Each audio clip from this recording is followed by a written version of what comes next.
Have you ever felt like the harder you try, the further happiness slips away? You work longer hours, chase bigger goals, hold tighter to the people you love, yet peace and fulfillment remain out of reach. What if the problem isn't that you're not doing enough, but that you're holding on too tightly? In today's story, we'll uncover timeless wisdom that has guided monks, leaders, and even everyday people through life's greatest challenges. You'll see how letting go of control, embracing imperfection, and even remembering death can open the door to a freedom you've been chasing all along.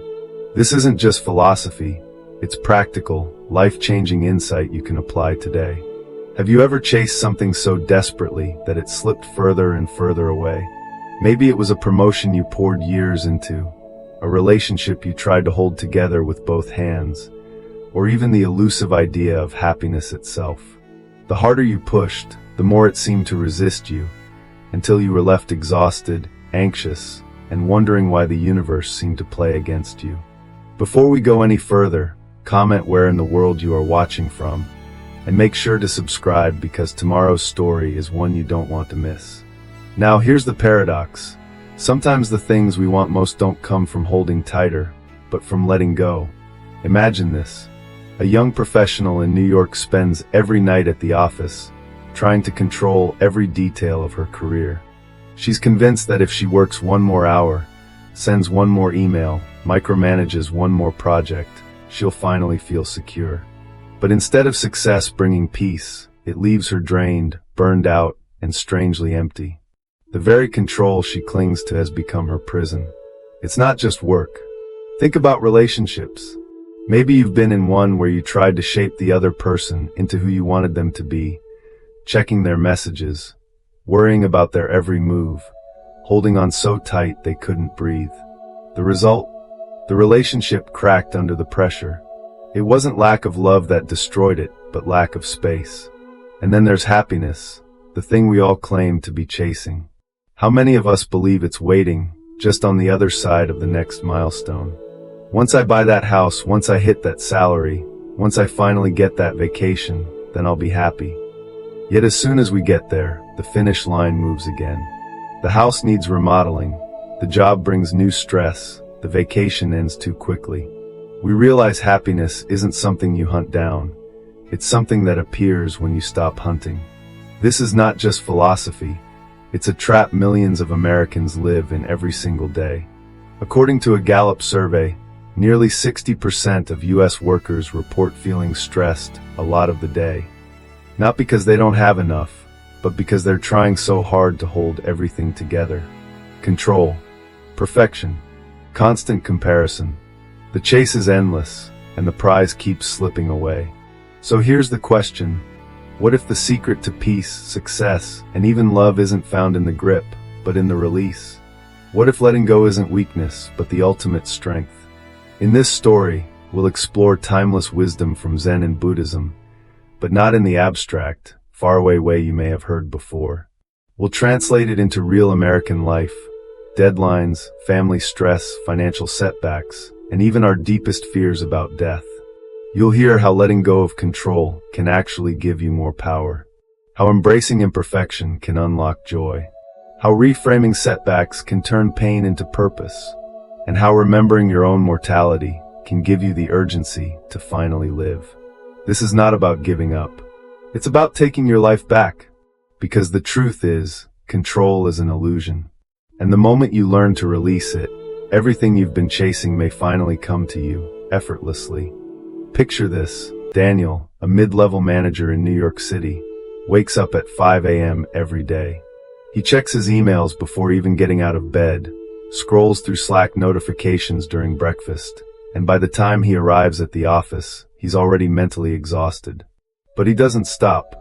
He micromanages his team, rewrites their presentations, checks in on every detail of every project.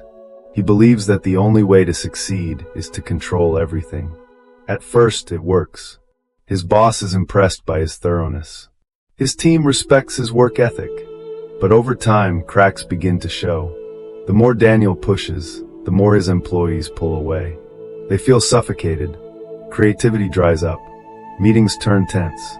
Eventually, two of his most talented team members quit, not because of the workload, but because they felt they couldn't breathe under Daniel's grip. One night, after a 14-hour day, Daniel sits at his desk, staring at a spreadsheet that looks more like a blur than numbers. His chest feels heavy. His mind races. For the first time, he wonders, maybe the problem isn't them. Maybe it's me. This is the reality for millions of Americans. Gallup reports that nearly 70% of workers feel disengaged at their jobs, and micromanagement is one of the biggest reasons. Control feels safe, but in reality, it often destroys the very results we're chasing. Here's the paradox. Life works more like a river than a machine.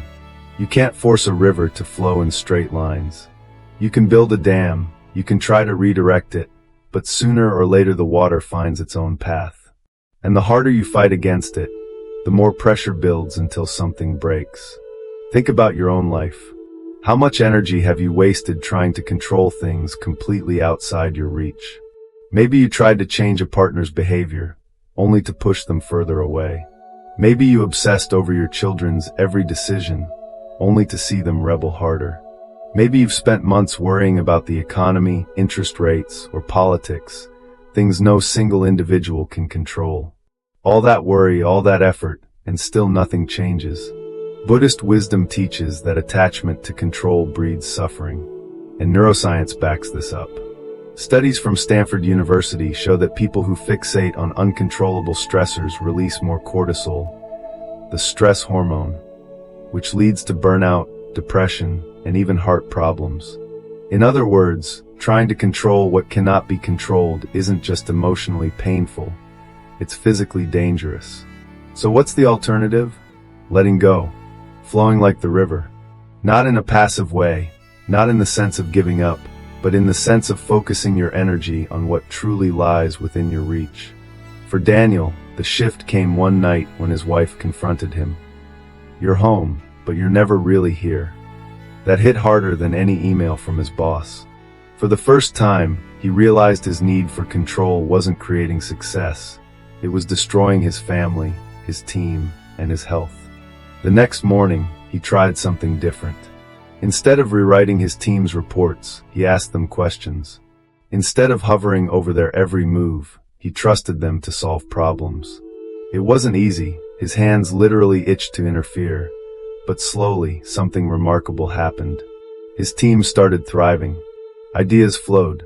Energy came back. And Daniel discovered a truth that changed his life. Leadership isn't about control, it's about trust.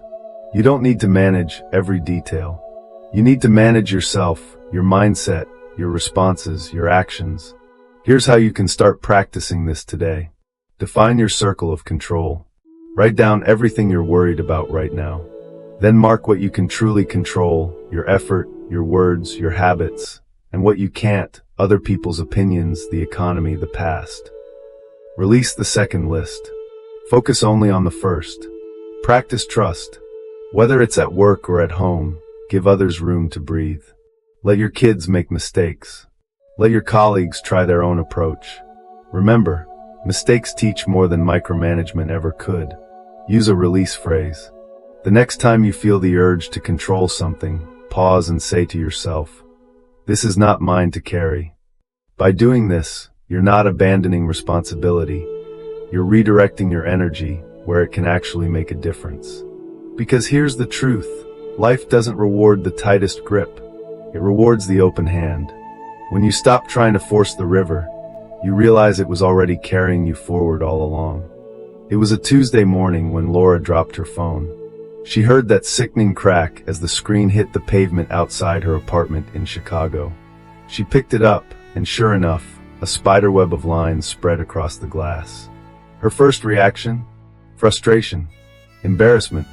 She wanted to hide it, to fix it immediately, to erase the evidence of her mistake. But here's the funny part. The phone still worked perfectly. She could still FaceTime her daughter in college, still check her emails, still order her morning coffee from the app. The crack was there, yes, but the function remained. That moment hit her harder than expected. Because wasn't that crack just a reflection of her own life? The divorce she hadn't planned. The job she didn't love anymore. the mistakes that left scars, visible and invisible. She'd been treating them like the cracked screen, something shameful to hide, something that made her less. But maybe, just maybe, those imperfections didn't cancel her worth. Maybe they made her more human. This is the trap of perfection. In American culture, we glorify the perfect Instagram body, the flawless LinkedIn career path, the immaculate suburban house with the white picket fence. But reality? Nobody has that. And the ones who try hardest to pretend usually pay the highest price: burnout, depression, even broken families. Psychologists call it the perfectionism trap. A 2019 study from the American Psychological Association showed that perfectionism has increased by 33% in the last 3 decades, especially among young adults. And the consequences are brutal. Higher anxiety, lower life satisfaction, and a constant sense of failure, no matter how much is achieved. But here's the truth: imperfection doesn't negate value. Think about it. The cracked phone still connects you to loved ones. A scar on your body proves you healed. A failed job interview might be the very reason you stumble into a career you were truly meant for. Buddhism has a term for this: wabi-sabi, the beauty of imperfection, impermanence, and incompleteness. But you don't need to be a monk to understand it. Look at your own life. The best stories you tell probably aren't about when everything went perfectly. They're about the messy road trips, the awkward first dates, the struggles that turned into triumphs. Take Michael Jordan. He was cut from his high school basketball team. Imperfect. Flawed. Yet that very rejection fueled him to practice harder, to become the legend we celebrate today. Or think about J.K. Rowling, who was rejected by 12 publishers before Harry Potter finally saw the light of day. Each failure was a crack in the screen, but without them, there would be no story to tell. So how do we embrace imperfection in our own lives? Shift your perspective. Instead of asking, "Why did I fail?" ask, "What did I learn?" That small reframe turns every setback into a stepping stone. Practice self-compassion. Talk to yourself the way you would talk to a friend. Would you tell your best friend she's worthless because she made a mistake? No. So why say it to yourself? Find beauty in flaws. The wrinkle in your smile. The scar on your knee. The laugh that comes out too loud. These aren't defects. They're signatures of a life lived. Laura eventually stopped hiding her cracked phone.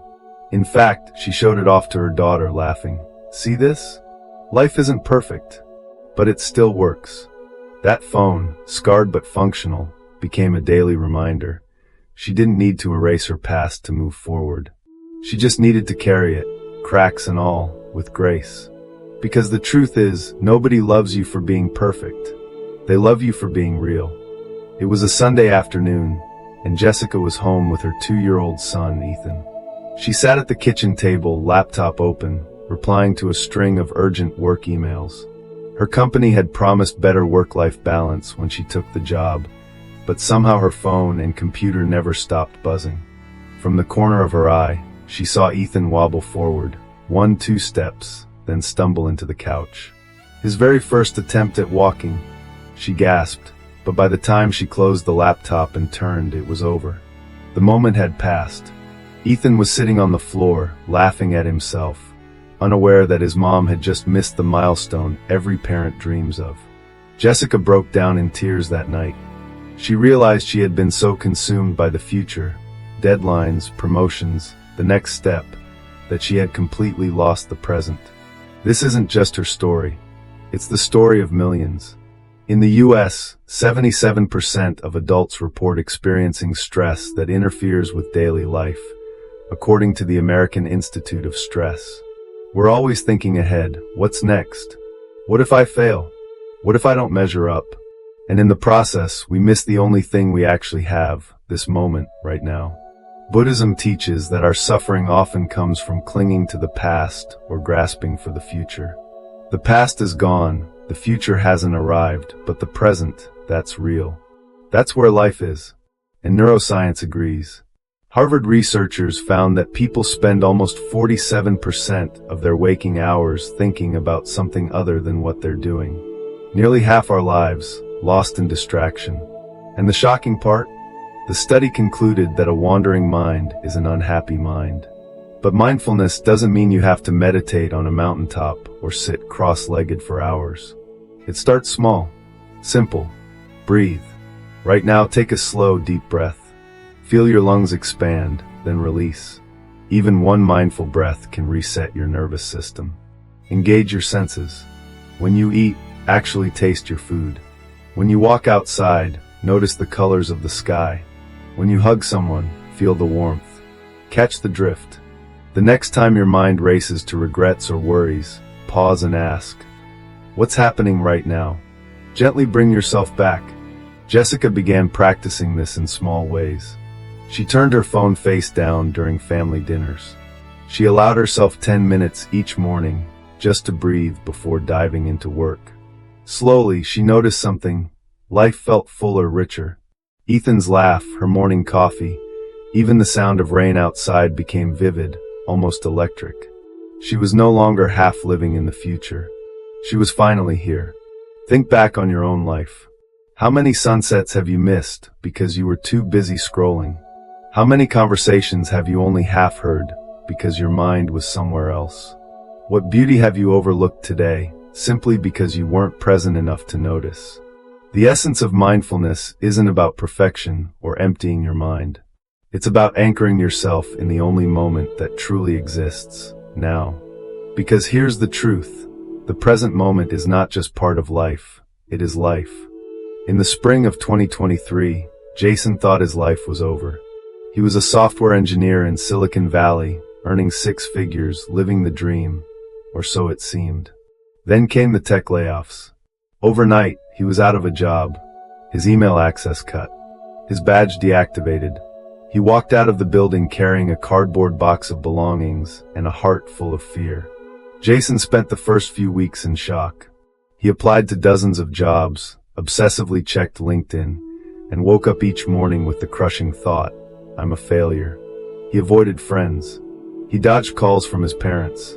In his mind, being laid off meant he wasn't good enough, and that shame nearly drowned him. But then something unexpected happened. With all that free time, Jason started tinkering with a project he had always put off, a simple app to help people track their mental health habits. At first, it was just a distraction, a way to quiet his racing mind. But within weeks, he was coding for hours, losing himself in the joy of creation. Friends tested the app. They loved it. One even offered to invest. A year later, Jason wasn't just employed again, he was running his own startup. What felt like the worst failure of his life had actually been the push he needed to discover his true calling. This isn't just Jason's story. It's a universal truth. Setbacks aren't always what they seem. Sometimes the door that slams in your face is the one redirecting you to a better path. Buddhism teaches that suffering often comes not from events themselves, but from the stories we tell about them. This is failure. This is the end. But what if we told a different story? What if pain wasn't punishment, but preparation? Modern psychology agrees. Researchers at the University of Miami studied post-traumatic growth and found that people who endure adversity often emerge stronger, more resilient, and more fulfilled. They don't just bounce back, they bounce forward. Think about your own life. Was there a breakup that left you shattered, but later opened the door to someone who truly valued you?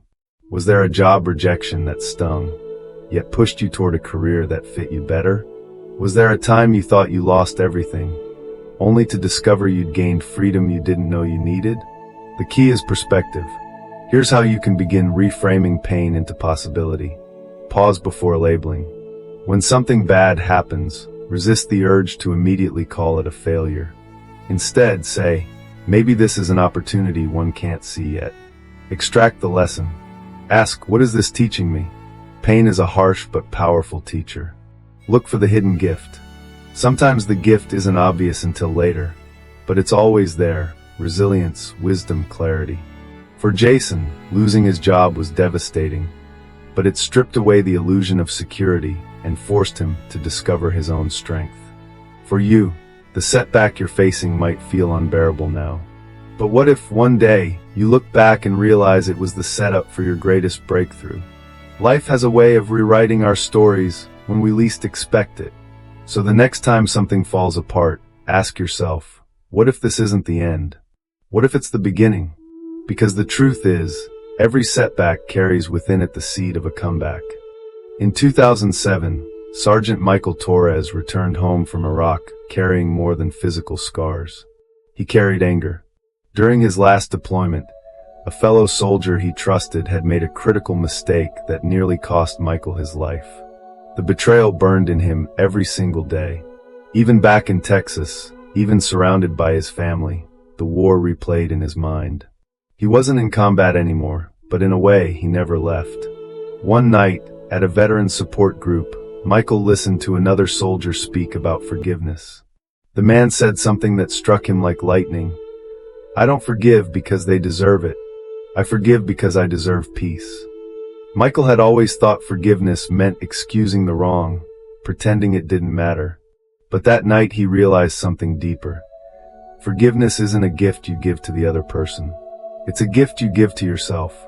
Because as long as he held on to anger, he was still carrying the battlefield inside him. And he wasn't alone. Studies show that holding grudges increases stress, raises blood pressure, and even weakens the immune system. The Mayo Clinic has documented how forgiveness leads to lower anxiety, healthier relationships, and improved mental health. Science is proving what Buddhism has taught for centuries. Carrying anger harms us far more than it harms the one we resent. But forgiveness is only one part of inner release. The other is silence. Think about the last argument you had, maybe with a spouse, a parent, or a co-worker. Words flew like knives. The more you spoke, the worse it got. And afterward, you replayed the conversation, wishing you'd stayed quiet instead of saying that one cruel line. Silence is often misunderstood as weakness. But in Zen tradition, silence is power. Like a still pond that reflects everything around it, silence gives clarity. It allows us to choose responses that heal rather than harm. Consider this. A father finds his teenage son has lied about failing a class. His first instinct is to shout, to scold, to unload his disappointment. But instead, he takes a breath. He waits. He listens. In that silence, he sees not defiance but fear in his son's eyes. And because he paused, he responds with guidance instead of rage. That single moment of silence changes everything. Forgiveness and silence are two sides of the same coin. Both are about releasing the burden we carry inside. Anger, resentment, the compulsion to have the last word. Both free us from chains we often don't realize we've locked around ourselves. So how do you practice inner release in your own life? Name the weight. Identify the grudge, the memory, or the anger that's consuming you. Say it out loud. I am still carrying this. Awareness is the first step. Shift the focus. Instead of obsessing over what someone else did, ask, what is holding on to this doing to me? That question reframes forgiveness as self-care. Embrace silence. In your next heated moment, pause. Take a breath before speaking. Ask yourself, will my words heal, or will they harm? Sergeant Michael didn't forgive overnight. It took months of struggle. But the day he finally let go, he described it as if a weight slid off his chest. I thought forgiveness was setting him free, he told the group. But it was setting me free. And that is the essence of inner release. It's not about erasing the past. It's about reclaiming your peace in the present. Because here's the truth, silence isn't empty. Forgiveness isn't weakness. Both are powerful choices. And together, they open the door to freedom. Hurricane Ian slammed into Florida in 2022, ripping apart neighborhoods, flooding homes, and leaving thousands with nothing but the clothes on their backs. Among them was Robert, a 46-year-old carpenter from Fort Myers. He lost everything in one night, his house, his workshop, even the family photo albums that had survived 3 generations. For weeks, Robert walked through the wreckage in silence. The air smelled of mold and seawater. Piles of ruined furniture lined the streets. Insurance paperwork stacked up. Neighbors broke down in tears. He wanted to scream, "Why me? Why now?" But one morning, as he sorted through the debris of his workshop, Robert noticed the broken wood beams scattered across his yard. Instead of trashing them, he picked them up and began to carve. Piece by piece, he turned the wreckage into small sculptures, birds, boats, crosses. At first, it was therapy, a way to steady his shaking hands. But soon, people began stopping by, asking to buy them. His little creations, born from disaster, became symbols of hope for the community. 6 months later, Robert had rebuilt not only his livelihood, but his sense of purpose. He called his new business Second Wind Woodworks. What had begun as tragedy became a calling, transforming destruction into beauty. This is the essence of amor fati, a Latin phrase meaning love your fate. The Stoics embraced it. Buddhism echoes it. And yet, in modern American life, it feels radical. We're taught to resist fate, to fight it, to rage when life doesn't go our way. But what if the secret isn't resisting, but embracing? Buddhism reminds us that suffering often comes from clinging to the idea of how life should be, instead of accepting life as it is. The storm wasn't fair. The layoffs weren't fair. The breakup wasn't fair. But fairness was never promised. What was promised was the chance to respond, with courage, with creativity, with love. Psychologists have found that acceptance doesn't make people passive. It makes them resilient. A 2020 study in the Journal of Positive Psychology showed that individuals who practiced radical acceptance in times of crisis recovered faster, made better decisions, and reported higher life satisfaction than those who fought reality. Think about your own life. What fate have you resisted? The illness that changed your plans? The relationship that ended before you were ready? The dream job that never came? What if instead of saying, "Why me?" you asked, "What now?" Here's how you can practice amor fati in your daily life. Acknowledge resistance. Notice when you're clinging to what should have been. Name it. Awareness breaks the cycle. Reframe endings as beginnings. Every loss opens space for something new. Look for the door behind the closed one. Find gratitude in the cracks. Even in pain, ask, what's one small gift this moment still holds? Robert still grieves the home he lost. But when asked if he'd go back and undo the storm, he pauses. Honestly, he says, without it, I wouldn't be who I am now. I wouldn't be helping others heal. So no, I wouldn't change it. That's amor fati. Not resignation, not denial, but the radical act of saying yes, even to the parts of life that break you. Because the truth is, you don't have to love the pain, but you can learn to love what it makes possible. In 2005, Steve Jobs stood before Stanford graduates and delivered one of the most famous commencement speeches in American history. His words were not about business strategies or technology breakthroughs. They were about death. Jobs said, "Remembering that you are going to die is the best way I know to avoid the trap of thinking you have something to lose." For Jobs, who would die just 6 years later, this wasn't philosophy, it was urgency. And that urgency gave him clarity. To follow his curiosity, to trust his intuition, to build products that changed the world. But you don't have to be a billionaire visionary to understand this truth. Consider Maria, a 39-year-old mother of 2 from Ohio. After a sudden cancer diagnosis, doctors told her she had less than a year to live. At first, she was paralyzed with fear. But something shifted.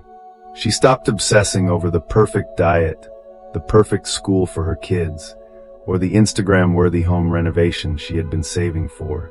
Instead, she poured herself into what truly mattered, reading bedtime stories, cooking meals together, sitting on the porch watching the sunset. She described those last months not as the end of her life, but as the time she finally learned how to live. This is memento mori, a Latin phrase meaning remember you will die. To modern ears, it sounds grim, but in reality it's liberating. Because when we face death, the trivia falls away. The pettiness, the jealousy, the endless scrolling, the obsession with what others think, all of it shrinks. And what remains are the things that matter: love, meaning, presence. Buddhism teaches impermanence. Everything is fleeting, from the blossoms of spring to the breath in our lungs. Western psychology echoes this. A study from the University of Missouri found that when people were reminded of mortality, they prioritized relationships, generosity, and authenticity over status or wealth. Death awareness, paradoxically, makes us more alive. Think about your own life. What are you postponing because you assume there will always be more time? The words "I'm sorry," the trip you've always wanted to take, the book you've dreamed of writing, the time with your parents, your spouse, your children. What if tomorrow isn't promised? Here's how to live with the urgency of memento mori. Do it today. If there's something meaningful you've been delaying, say it, write it, start it. Don't wait for the perfect moment. Prioritize presence. Shift focus from chasing achievements to cherishing connections. When you look back, you'll value time spent, not titles earned. Release the trivial. Ask, if I had 1 year left, would this still matter? If not, let it go. Maria passed away less than a year after her diagnosis.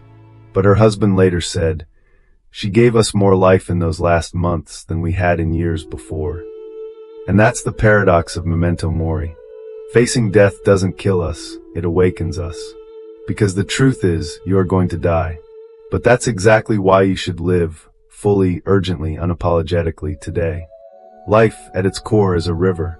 Sometimes it runs smooth, carrying us with ease. Other times, it rages with storms, tossing us against rocks we never saw coming. For most of us, the instinct is to cling, to the branches on the shore, to the rocks in the stream, to anything that promises safety. But clinging only exhausts us. True strength, paradoxically, comes when we let go and allow the current to carry us forward. Over the course of this journey, we've seen what happens when we release that desperate grip. Letting go of control doesn't mean chaos, it means freedom. Embracing imperfection doesn't mean mediocrity, it means authenticity. Living mindfully doesn't mean ignoring the future, it means actually being alive in the present. Reframing pain doesn't erase suffering, it turns it into purpose. Forgiveness and silence don't mean weakness, they mean healing. Loving our fate doesn't mean liking everything that happens, it means finding meaning even in the storms. And remembering death doesn't make us morbid, it makes us urgent, reminding us that every day is a gift. Each principle points to the same truth. The more we release, the more we receive. Think of Daniel, the manager who discovered trust was stronger than control. Think of Laura, who learned a cracked phone, and a cracked life can still function beautifully. Think of Jessica, who nearly missed her son's first steps, only to rediscover the richness of presence.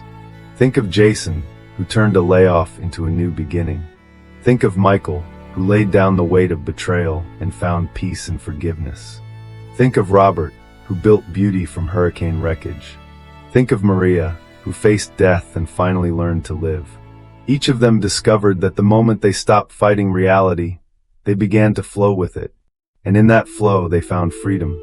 This doesn't mean life becomes easy. Storms will still come. Loss will still hurt. People will still disappoint you. But when you learn to let go, you're no longer dragged by the current, you move with it. Instead of breaking against life's hardships, you bend. Instead of being consumed by pain, you transform it. It's important to understand. Letting go isn't the same as giving up. Giving up is surrendering your power. Letting go is reclaiming it. When you give up, you say, "I can't." When you let go, you say, "I choose." It's not passive, it's the most active decision you can make. The Buddha once said, "You only lose what you cling to." Modern science echoes this. The tighter we grip what can't be controlled, the more stress, anxiety, and despair we create. But when we loosen our hold, our nervous system calms. Our mind clears. We begin to see options we couldn't see before. The path forward opens. So what does this mean for you, sitting here right now? It means you have a choice. You can keep clinging, tightening your grip on expectations, perfection, resentment, fear. Or you can release. You can choose to let go of one small burden, today, in this very moment. Maybe it's the bitterness you've carried from an old betrayal. Maybe it's the need for everyone's approval. Maybe it's the belief that you must be flawless before you are worthy. Whatever it is, set it down. Release it. And notice what happens in the space it leaves behind. Because when you let go, you don't lose. You gain. You gain peace. You gain clarity. You gain freedom. Most of all, you gain life, Not the anxious, half-lived existence of constant striving, but the full, present, vibrant life that was always waiting beneath the weight of what you carried. One day, all of us will reach the end of the river. That's inevitable. But between now and then, we get to choose how we travel. Will we fight the current until our arms give out, or will we flow with it, trusting that the water knows the way? The freedom of letting go isn't found in the future. It's here. It's now. And it's yours the moment you decide to release. At its heart, this story reminds us that clinging, whether to control, perfection, resentment, or fear, only weighs us down. True freedom doesn't come from adding more, but from releasing what no longer serves us. When we stop micromanaging life, we discover trust. When we accept imperfection, we uncover authenticity. When we live in the present, we experience richness. When we reframe pain, we find purpose. When we forgive, we heal. When we love our fate, we grow stronger. And when we remember death, we finally learn how to live. The broader message is this: peace is not something we chase, it's something we allow. It begins when we release the illusions of control and embrace life as it is. This perspective invites multiple reflections.